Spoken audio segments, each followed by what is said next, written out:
Tema firman Tuhan, orang Kristen, jembatan terputus. Mungkin kita bertanya-tanya, apa artinya orang Kristen jembatan terputus? Ada lagu lama berkata, saat mata dipejamkan, saat kita tekun dalam doa adalah jembatan berbicara, jembatan bagi kita untuk menyatu dengan Tuhan. Doa adalah jembatan bagi kita. Berarti doa sangatlah penting. Doa adalah jembatan bagi kita.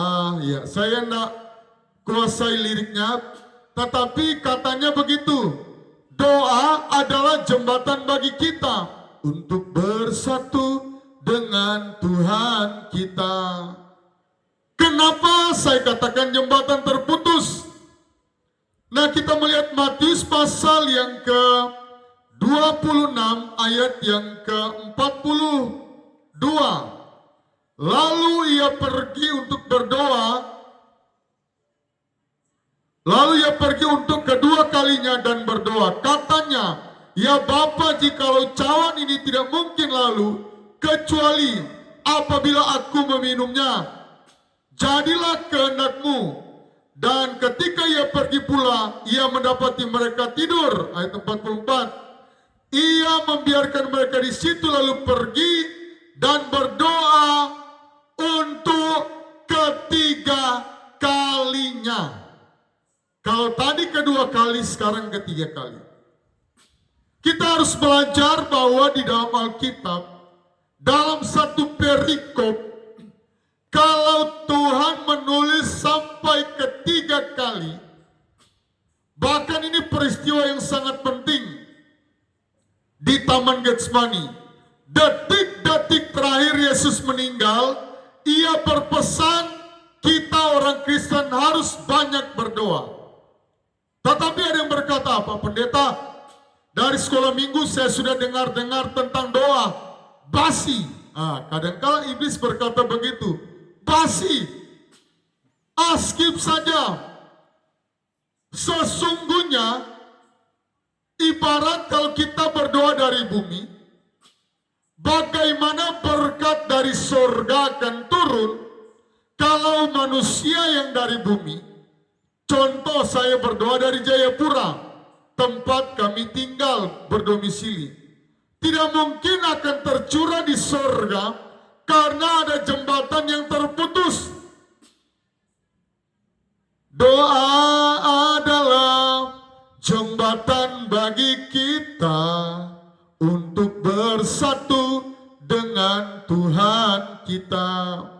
Bagaimana suplai berkat, suplai jabatan dari surga akan turun ke bumi, ke rumah kita, kalau kita malas-malas berdoa.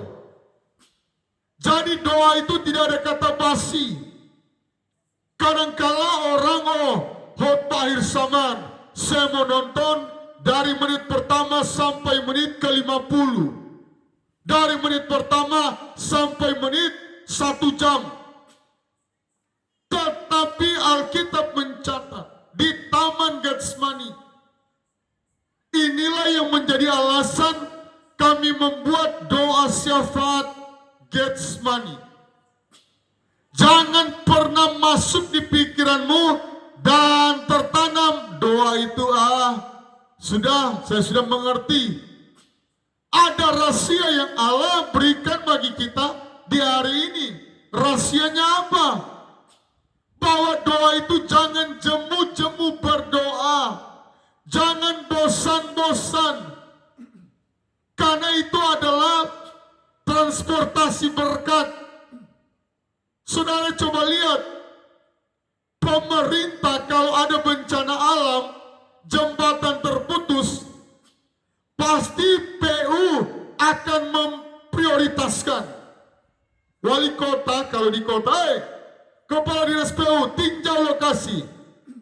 Secepatnya jembatan itu satu-satunya penghubung.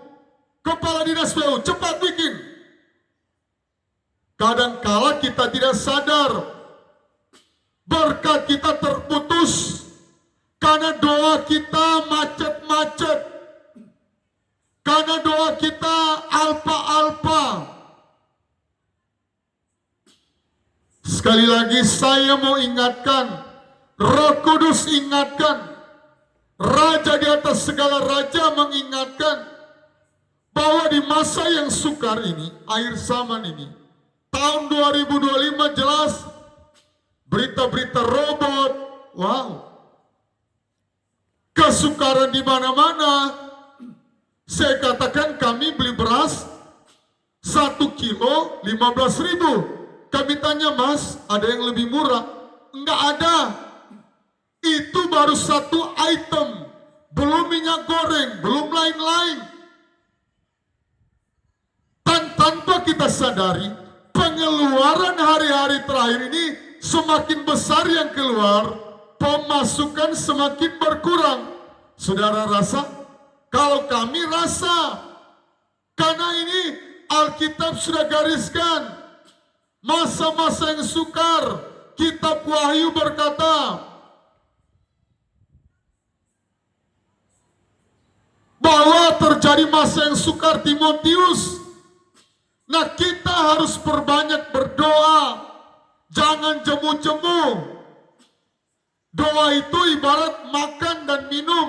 Kalau kita tidak makan, kita bisa kelaparan, kita bisa sakit, asam lambung lah. Begitu juga dengan minum. Itu doa itu terpenting di dalam Alkitab. Dari Kejadian sampai Wahyu banyak sekali firman, perikop, ayat-ayat yang menekankan tentang doa. Apalagi detik-detik terakhir Yesus mau terangkat, yang Yesus pesankan, mari berdoa. Dia suruh kepada murid-muridnya untuk ketiga kalinya.